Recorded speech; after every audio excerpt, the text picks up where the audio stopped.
Hello my dear students, how are you? Welcome back to my channel Dribya Education.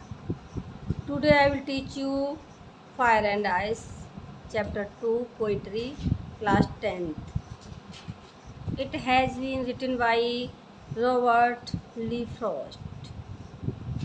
यह poetry किसके द्वारा लिखी गई है? Robert Lee Frost was an American. ठीक है, ये अमेरिका के थे. इन्होंने ice fire and ice chapter को लिखा है. The end of the world कैसे होगा? How will end of the world. देखिए इसमें क्या बताते हैं ये, और मैं इस समरी को आपको इसकी पहले समरी बता देती हूँ. फायर एंड आइस,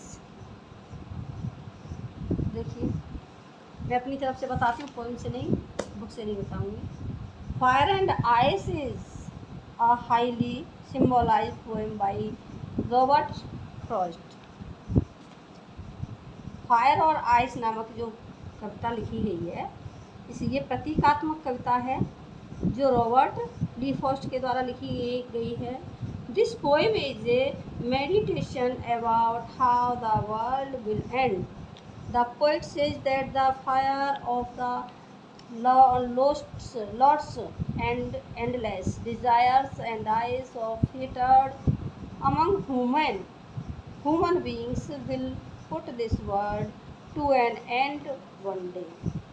यानी उनका मानना क्या है इसमें कि जो संसार का अंत होना है तो इसका टू वेज होना है. टू वेज मतलब दो तरीके से होगा. तो फायर से भी हो सकता है और आइस से भी हो सकता है ना. यानी फायर को क्या बताया उन्होंने? एक डिज़ायर बढ़ता है जो अनंत है, अंतहीन डिज़ायर होती हैं, उनके माध्यम से भी हो जाता है हमारे संसार का अंत. और दूसरा आइस है. आइस को उन्होंने हेट में बदल दिया है, हेट का रूप बता दिया है कि घृणा से भी संसार का अंत हो सकता है. तो ये कवि का कहना है कि हमें किसी के प्रति घृणा और ज़्यादा इच्छाओं का लालच नहीं करना चाहिए, क्योंकि लालच हमको गलत रास्ते पर ले जाता है. कहाँ? नष्ट होने के रास्ते पर. इंसान इच्छाओं को जागृत करते हुए अपने आप को नष्ट कर लेता है और गलत रास्ते पर ले जा कर के अपने आप को न जाने कितने बुरे दंदल में फंसा लेता है. तो ये संसार का अंत दो कारणों से ही होता है. ये तो हमारी इच्छा है, एक हम घृणा करते हैं एक दूसरे से. हमारा चाहे भाई है, लेकिन हम उससे घृणा करते हैं तो हम उसका सहयोग नहीं करेंगे. अगर वो कहीं फंस जाता है तो सोचते हैं चलो जाने दो, बाहर में जाने दो, वो मर जाएगा तो हमें उसका हक मिल जाएगा और ये होगा कि वो होगा. ऐसी गलत भावनाएं अपने अंदर जागृत नहीं करनी चाहिए. तो ये डिजायर है ना, इच्छा जो है इंसान के अंदर, वो हर चीज़ को प्राप्त करना चाहती है, अपने आप को सुखी देखना चाहता है इंसान, तभी उसके अंदर ये इच्छाएँ जागृत होती हैं. तो ऐसा है, हमें सबसे ज़्यादा संबंधों को जोड़कर रखना चाहिए, न कि इच्छाओं को. इच्छा तो हमारी है, इच्छाओं को आपने कंट्रोल कर लिया तो आप एक अच्छे इंसान बन जाओगे. अगर आप इच्छाओं के साथ चलें तो आप इच्छाएं आपको बहुत गलत रास्ते पर ले जाएंगी और आपके साथ बहुत गलत करा देंगी. इसलिए हमें हमेशा अपनी इच्छाओं को कंट्रोल में करके चलना चाहिए. और हमारे संसार का अंत ही दो कारणों से बताया है कवि ने, है ना, इच्छाओं के माध्यम से और घृणा के माध्यम से. तो चलिए आके पढ़ते हैं, हम इसे आगे बताते हैं क्या है. सिर्फ छोटे से दो स्टैंजा दिए इसने, उन्हीं में आपको सारा संसार का सत्य बता दिया गया है पोइट के माध्यम से. देखिए, some says the world will end in fire, some says in ice. कुछ लोग कहते हैं कि संसार का अंत आग में होगा. ठीक है. और कुछ लोग कहते हैं कि बर्फ में होगा. ठीक है ना. कुछ लोगों का मानना है कि संसार का अंत किससे होगा? आग से होगा. और कुछ लोगों का मानना है कि संसार का अंत बर्फ से होगा. From what I have started of desire, from what I have started of desire, I hope with those who favor fire. ठीक है ना. तो ये क्या कहते हैं इसमें बताता है वो कि मैंने इच्छा का जो स्वाद चखा है, I hope with those who favour fire from what I have started of desire. मैंने जो इच्छाओं का स्वाद चखा है ना, उसके अनुसार मैं उनका अनुमोदन करता हूँ जो संसार का अंत आग के द्वारा मानते हैं। ठीक है, कवि कहता है मैंने जो इच्छाओं का स्वाद चखा है या इस संसार में जो देखा है कि इच्छाओं की लीला क्या होती है, इच्छाओं के माध्यम से संसार में क्या कर सकता है इंसान, क्या नहीं कर सकता, तो उसके आधार पर मेरा अनुमोदन कहाँ होगा, आग वालों के साथ। जो कहते हैं लोग कि आग के द्वारा संसार का अंत होगा, मतलब इच्छाओं के द्वारा, अनंत इच्छाओं जिनका कोई अंत ही नहीं होता कि आज मुझे ये चाहिए तो कल मुझे वो चाहिए, आज बड़ा बिल्डिंग चाहिए, कल गाड़ियाँ चाहिए और कल बंगला चाहिए, कल ये, मतलब बहुत सारी इच्छाएं होती हैं लोगों की। अगर हमारे अंदर ऐसी इच्छाएं जागृत हो जाती हैं तो उनको हम पूरा करते करते करते करते कहाँ चले जाते हैं, बहुत बड़े दलदल में फंस जाते हैं, है ना। तो इस तरह से कवि कहता है कि मैंने जो संसार का स्वाद चखा है उसके आधार पर तो मेरा मानना है कि मेरी भी राय किसके तरफ है, जो लोग आग की तरफ हैं। ठीक है, समझ में आया आप लोगों के, है ना। Some says the world will end in fire, कुछ लोग कहते हैं कि संसार का अंत आग से होगा। सम सेज इन आइस, और कुछ कहते हैं आइस मतलब ग्रहण से होगा, है ना। From what I have tested of desire, लेकिन जो मैंने स्वाद चखा है संसार का, संसार की इच्छाओं का, है ना, तो I hold with those who favour fire, तो उसके अनुसार मैं अनुमोदन करता हूँ और मेरी राय किधर है, जो लोग फायर की तरफ फेवर में हैं, जो फायर की तरफ है, आग से, मतलब जो लोग इच्छाओं की तरफ जागृत हैं, उनसे ही संसार का अंत होगा। देखिए अब second step, what it had to press, what it had to press twice, है ना। I think I know enough of hate, कवि कहता है परंतु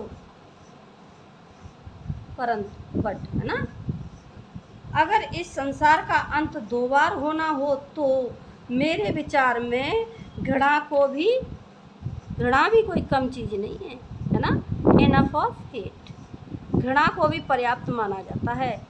to say that for destructions ice, यानी to say that for destructions ice is also great, यानी क्या कह रहा है कभी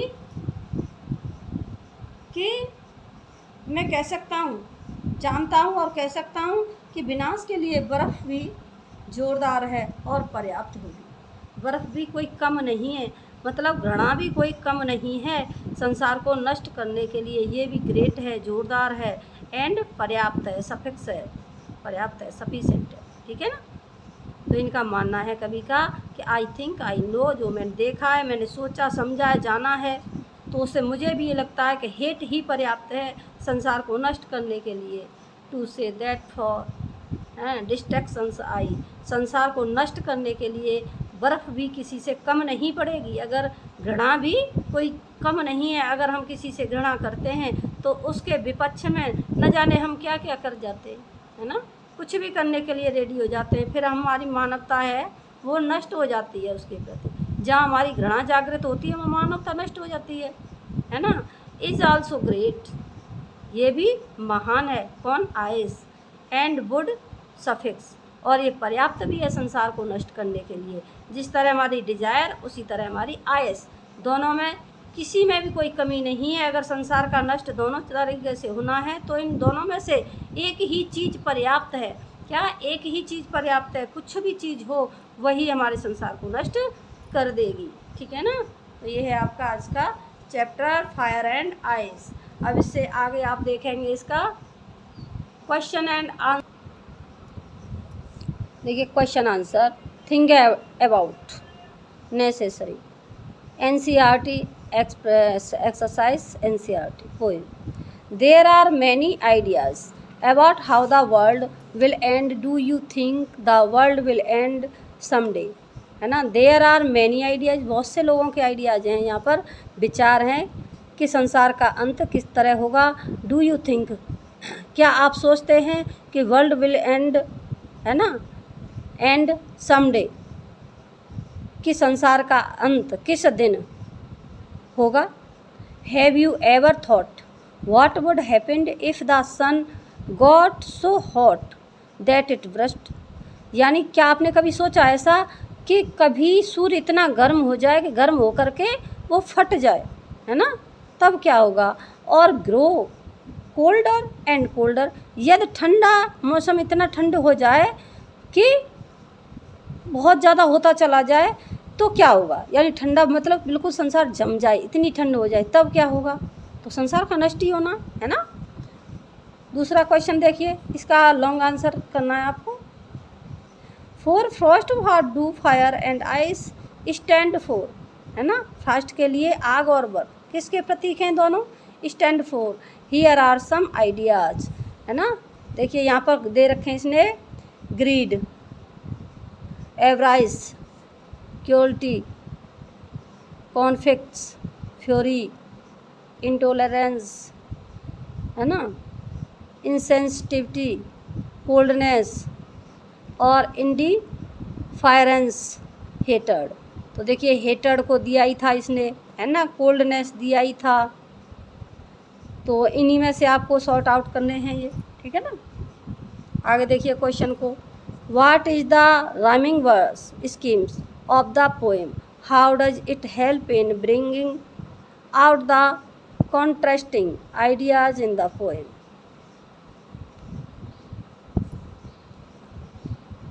अच्छा, इसमें तो राइमिंग वर्ड्स दिया है कि किस तरह से लय योजना को लयबद्ध किया जाता है ना, तो इस कविता के माध्यम से क्या कैसे उजागर किया जाएगा, कैसे बताएंगे। अब आगे देखिए आप, कंपैरिजन में additional exercise, read the following stanza carefully and answer the questions that follow. देखिए जो निम्नलिखित नीचे जो आपको पैराग्राफ दे रखा है, समसेज से लेकर फेवर फायर, यानी फर्स्ट पैराग्राफ है, इसके कुछ क्वेश्चंस हैं, उनके आपको आंसर देने हैं। Name the poem and its poet, name the poem and it's poem, यानी कवि और कविता का नाम बताइए। तो इसका क्या है, द नेम द पोएम, तो क्या है इसका कविता का नाम, फायर एंड आइस, है ना। The poem was name of fire and ice या ice and fire, and its poet, है ना, and its poet was Lee Frost, Lee Frost, है ना। एक दूसरा क्वेश्चन देख लीजिए, ये इसका हो गया फर्स्ट का आंसर।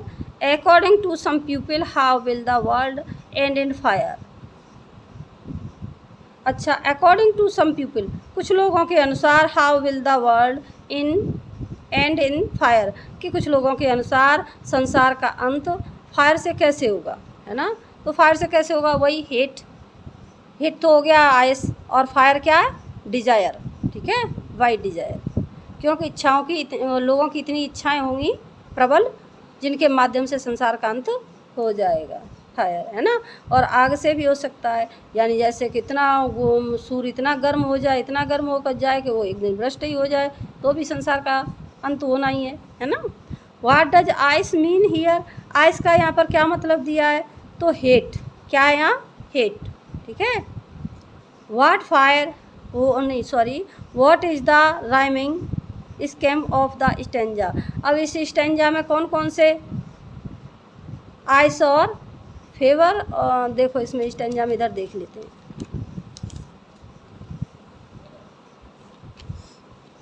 देखिए इसमें है फायर और डिजायर, ये क्या है आपका राइमिंग वर्ड्स, ठीक है। तो इस तरह से आपको सेम सेम देखना है। नेक्स्ट स्टेंजा, इसमें आप देखिए, what if it dot dot suffix, ठीक है। What does it stanza, it stand for in the first line. इस फर्स्ट लाइन में इट किसका गोतक है, किसका प्रतीक है, तो ये इसमें इट किसका है, वर्ल्ड का, संसार का। तो आपका क्या लगाएंगे, It stand for in the first line. It means world. It stand world for in the first line. ठीक है. It stand for world in the first line. Second question देखिए. What does the poet acquaint ice with? अच्छा देखिए, ice को किसके साथ उसने कवि ने रखा है, किससे समानता की है, एक्वाइट किससे किया है, तो हेट से किया है ना. तो the poet equates ice with hate. हो गया क्वेश्चन का आंसर, है ना. कितना सिंपल है, कितना शॉर्ट है, छोटे छोटे से आंसर हैं. आप आज की चैप्टर में बस इतना ही, और आगे की वीडियो में हम और इससे आगे इसके क्वेश्चन आंसर देंगे एवरी चैप्टर के. मन लगा करके अच्छे से पढ़ते जाइए, रिवीजन करते जाइए, हमारी वीडियो को लाइक शेयर फॉलो करते जाइए, सब्सक्राइब भी किया करो, और डेली एवरीडे पढ़ा करो. मैं बहुत ज़्यादा जल्दी आपको अपलोड करा रही हूँ चैप्टर्स. देखिए, एक चैप्टर मैंने आपको वो से दिया है, first a letter to God. Poetry के टू चैप्टर कंप्लीट हो गए आज. ठीक, अब इसके बाद में हम आपको फुटप्रिंट से देंगे विदाउट फीट. सप्लीमेंट्री से फर्स्ट चैप्टर है ट्रम्प ऑफ सर्जरी, उसको कराएंगे आगे वाली वीडियो में. Thank you for watching my video.